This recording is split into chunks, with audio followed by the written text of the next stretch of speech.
ये भारत पाकिस्तान अंतर्राष्ट्रीय बॉर्डर के जो पाकिस्तान दो प्रेमी जोड़ा था वो तारबंदी क्रॉस कर भारत आए थे और उसके बाद जो है चारावाह ने सूचना दी थी कि जो दो शव पड़े हैं। उसके बाद तनोट पुलिस वो मौके पर पहुंची थी। उसके बाद दो शवों को जो है रामगढ़ चिकित्सालय लाया गया था, मगर आज उनका अंतिम संस्कार होना है। उसके जो कुछ परिजन की बात करें या समाज की बात करें या वहाँ के जो शरणार्थी है वो जैसलमेर में हम बात करना चाहेंगे। यहाँ पे नाथू जी है, उनके इनका जो ससुराल है वो उनके गाँव के है। सर क्या नाम है? मेवाराम। सर वो कहाँ के थे और वो कैसे आए? गुलाम सेन गोठ लिगारी, और उन्हों की लगन थी इंडिया आने की।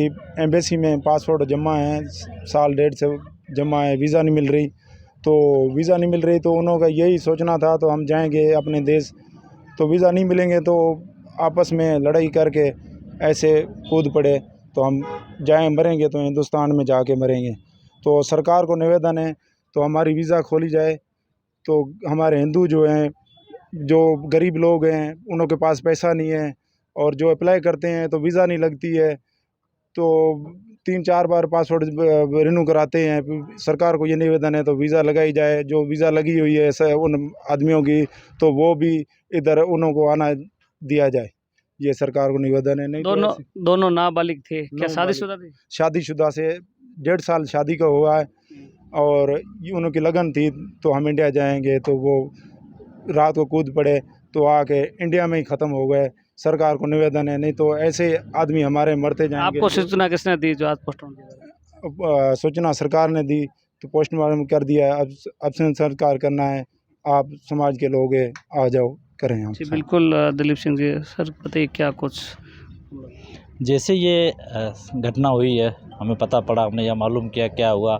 सबसे पहले तो ये विषय था कि ये हिंदुस्तान में आने के बाद वापस पाकिस्तान की तरफ जा रहे थे या पाकिस्तान से भारत की तरफ आ रहे थे। लेकिन कल सुबह 7 साढ़े 7 बजे हमें ये पता पड़ा कि नहीं, ये जो है भारत का जो पाकिस्तान भारत बॉर्डर है वो क्रॉस करके आ रहे थे। पिछले शनिवार 21 तारीख को रवि कुमार उनके पिता के बीच में किसी बात को लेकर अणबत्त हो गई, उससे वो नाराज़ होकर भारत आ रहे थे। और इसके बीच एक और बात भी कल शाम तक खुल के आई कि इन्होंने 1 साल पहले धार्मिक वीज़ा के लिए अप्लाई भी किया, लेकिन जो पाकिस्तान दूतावास है वो 2-2 3-3 साल तक भी वीज़ा इशू नहीं करता और कई बार तो खाली पासपोर्ट में वापस चले जाते। उसका कोई रीज़न नहीं बताते कि वीज़ा इशू ना करने का कारण क्या है। अब इन लोगों ने, ये बच्चे थे या इनके ज़ाहिर बात है कोई रिश्तेदार है, सोशल मीडिया का ज़माना है, देख रहे थे। नाराज़ होने के बाद उनको भारत क्रॉस करना था, यहाँ वो रेतीले दौड़ों की तरफ निकल गए।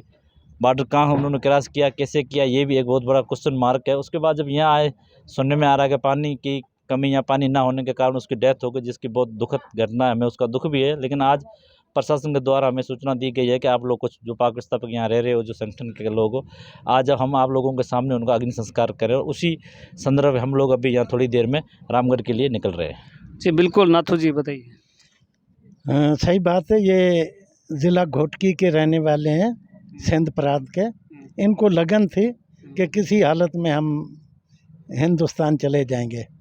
तो साल 1.5 साल से पासपोर्ट भी बनवाए और हाई कमिश्नर पाकिस्तान वीज़े के लिए अप्लाई भी की हुई है, लेकिन वीज़ा नहीं मिला। कई लोगों को वीज़े की दिक्कत है, पता नहीं क्या मालूम कैसे है क्या नहीं है। तो ये ट्रेन बंद होने के कारण और इन लोग नाबालग बच्चे हैं, जोश में आकर के घर वालों से गुस्से हो गए कि भाई आपने इंडिया गए नहीं, तो इसलिए ये रात को उनको मालूम ही नहीं, कूद पड़े और बॉर्डर क्रॉस करके 10-12 किलोमीटर अंदर आ गए। यहाँ पानी की वजह से इनकी मौत हो गई।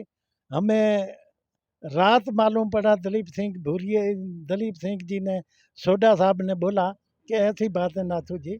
तो आज प्रशासन की तरफ से, पुलिस की तरफ से उनका पोस्टमार्टम भी हो गया है और हम जा रहे हैं अंतिम संस्कार करने के लिए। समाज के लोग हैं, हमारे रिश्तेदार हैं, भील है और पाक विस्थापित लोग हैं, तो इसलिए सोडा साहब और भी जो भी है, तो हम जा कर के संस्कार में शामिल होंगे। जी बिल्कुल। दो नाबालिग थे और वो इंडिया आने के लिए पिछले 1.5 साल से लगातार कोशिश कर रहे थे कि वीज़ा मिले तो जाए, मगर वीज़ा नहीं मिलने के कारण नाबालिग ही है और उन्होंने जिद भी पकड़ी कि कैसे करके हम यहाँ से बॉर्डर क्रॉस करके निकल जाएंगे। रहना इंडिया में है तो परिवार से नाराज़ होकर जैसे ही तारबंदी क्रॉस कर इंडिया आए और 10 किलोमीटर अंदर आने के बाद जो पानी की कमी की वजह से उनकी जो है मौत हो गई थी। उसके बाद तनोट पुलिस ने जो उनका जो शव है वो रामगढ़ चिकित्सालय में लाया गया, मूर्ति रखवाया गया। उसके बाद आज पोस्टमार्टम हो गया है। आज जो है उनका अंतिम संस्कार किया जा रहा है, जो कि इनके समाज के लोग हैं जैसलमेर में जो ट्रांसपोर्ट नगर के पास रह रहे हैं, तो आज वहाँ मौके पर पहुँच रहे हैं और उनका अंतिम संस्कार किया जाएगा।